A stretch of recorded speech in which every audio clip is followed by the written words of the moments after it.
Hey you, thanks for joining me today. I wanted to talk about something that happens to all of us at some point: oversaturating your paintings. When we're excited about color, it's so tempting to load the brush with too much pigment and forget to let the paint and the light do their thing. So in this little session, I wanted to show you how I simplify my palette and stay in control of my colors. I'm starting with just 3 primaries: Golden Yellow, Primary Blue Cyan, and Primary Red Magenta from MaimeriBlu. These 3 are bright, clean, and transparent, and together they can make an incredible range of colors. You might be thinking, why didn't you choose a primary yellow but a golden yellow? I went for golden yellow because I wanted to keep this painting a little warmer than usual.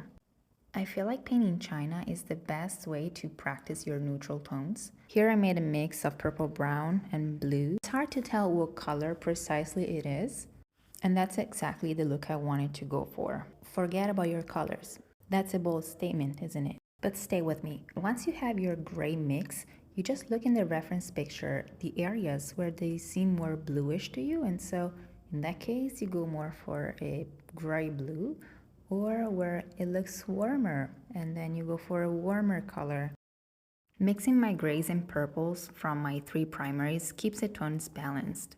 Not too bright, not too heavy. And I feel like this really helps avoid that overly saturated look that can flatten your painting. And make sure to keep some space for the light to shine through. Don't cover your entire subject with colors. You can see here I'm using a liner brush to restore those highlights. It's just a damp brush. This damp brush creates those little blooms, and there is your light restored. Notice how I use masking fluid around the cup to preserve some light. At the end of my painting, I will just erase that masking fluid, and I'm gonna have some light back from the white of the paper.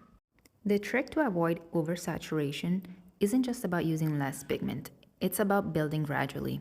Try starting light, then slowly deepen your colors in layers. You can see here I started with the warmer tones, and only later I will add that brown color from the coffee. My main technique is wet on wet. It's very satisfying to me to see the water do most of the blending instead of using the brush. Of course, you can help the pigment with the brush when you need to, but I feel like the magic of watercolors is all about water. I love how just these 3 colors can create something so calm and cozy. It's a good reminder that we don't need a dozen pigments, just a few thoughtful mixes and some patience. If you enjoyed this little session, please give it a thumbs up and subscribe to my channel. It really means a lot to me and helps me create more. I'll see you in the next one.